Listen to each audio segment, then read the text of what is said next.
Today we have Phil. He is the newest addition to our train collection. He is of the Trackmaster 2 variety.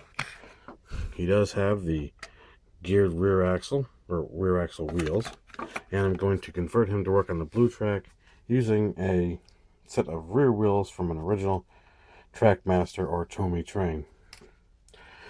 The tools I'm going to use for this process are going to be a set of linesman's pliers, a box cutter, a micro screwdriver with a Torx T7 bit, which will remove the triangle the screws that they switch to, and a #1 Philip screwdriver.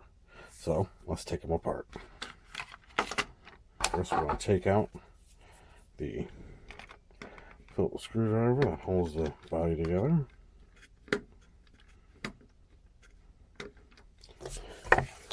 Okay, now that we have the body separated from the chassis shell, you're going to take the screwdriver. I've already removed them to speed this up a little.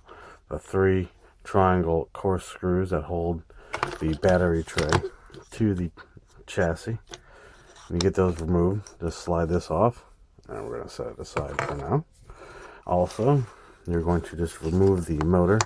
Careful not to get the grease everywhere. Try not to waste it either, because we need to lubricate the axle. Now, we're going to remove the rear axle, and we're also going to remove the crappy connector that they give you with the Trackmaster 2 trains, which will switch out for an older white version, which is much stronger. So we're going to set the chassis aside. Now, to get these wheels off the axle, they're pressed down pretty good. What I typically do is take my fingers and I twist them to get the plastic loose on the axle, so it spins like so. I take my linesman's pliers, basically just pull them off,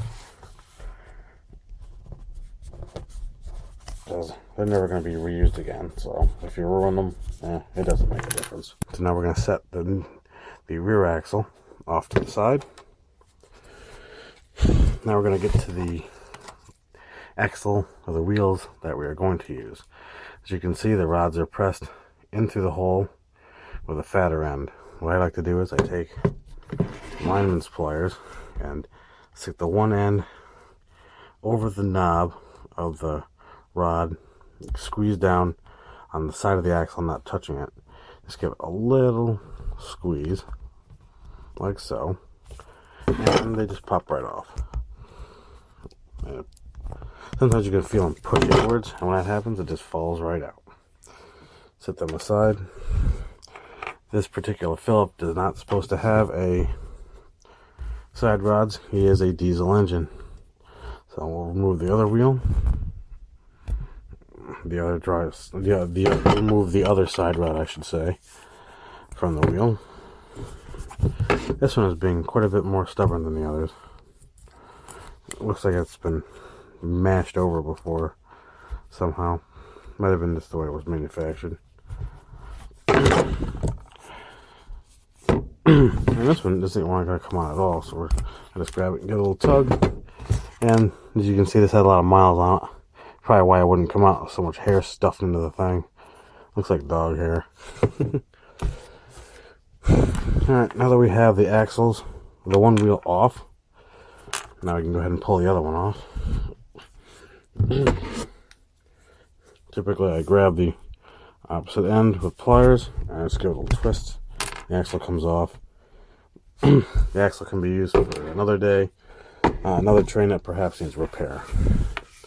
The wheels, basically just throw them away because they're no good. And now you want to check to make sure that there isn't any hair or anything like that inside the holes, axle holes of the wheels. Also make sure they're not cracked. I've actually ran into a few of these that were indeed broken. Cracked almost all the way through right by the axle.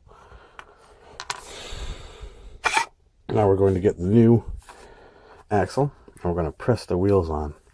The nice part is the knurls that are in the new axle are thicker than the ones in the old one. So they take quite a bit more force to push in, which is good because it means they'll stay in better.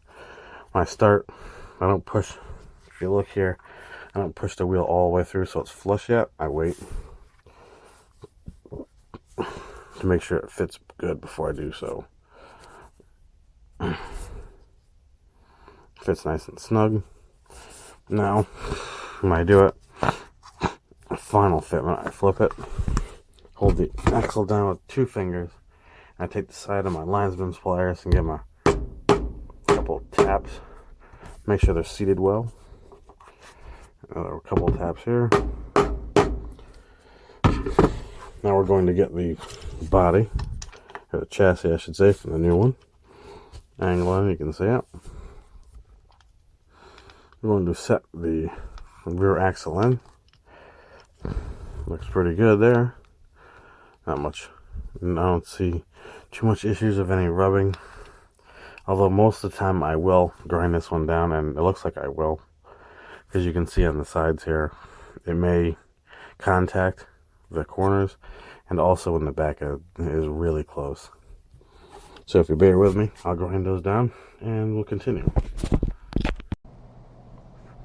Okay, we're back. I finished grinding the chassis down. I did the sides here, and I also did the back portion on both sides. I also took the liberty of grinding down the bottom of the chassis so he travels along the track and doesn't bump into things. Now we're going to set the rear axle back in to the chassis, and you can tell in the video there's no more rubbing, no more areas to contact. So now we're going to do a test fit. I have the white coupler. I believe it was removed from the same train that this wheels were donated from. We'll clip that on.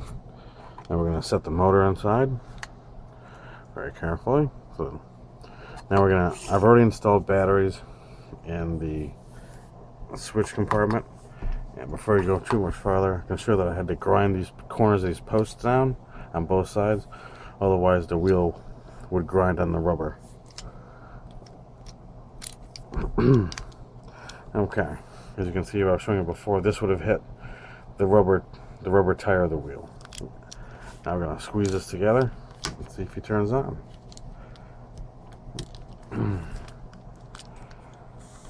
There we go. It runs quietly.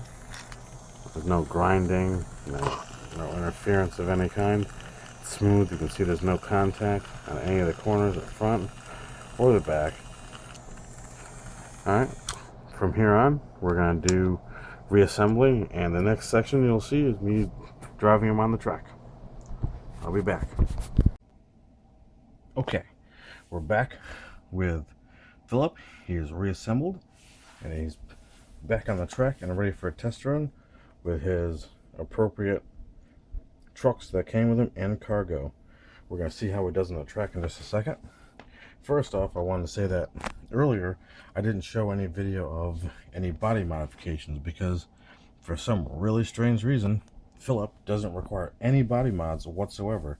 He just screws on. No need to Dremel, unlike the other trains like Ryan, for example, who needed a really good amount of work. And over here we have Charlie and Timothy, who also needed work as well. Anyway, back to Philip. Let's watch him run the track.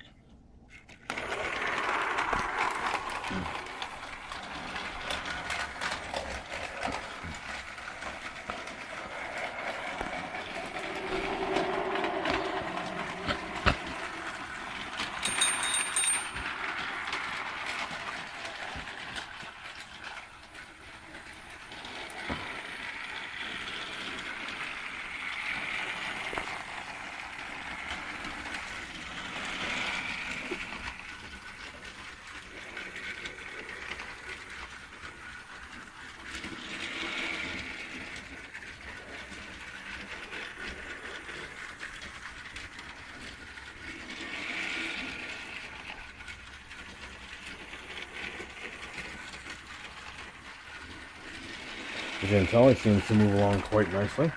Doesn't seem to get caught on anything.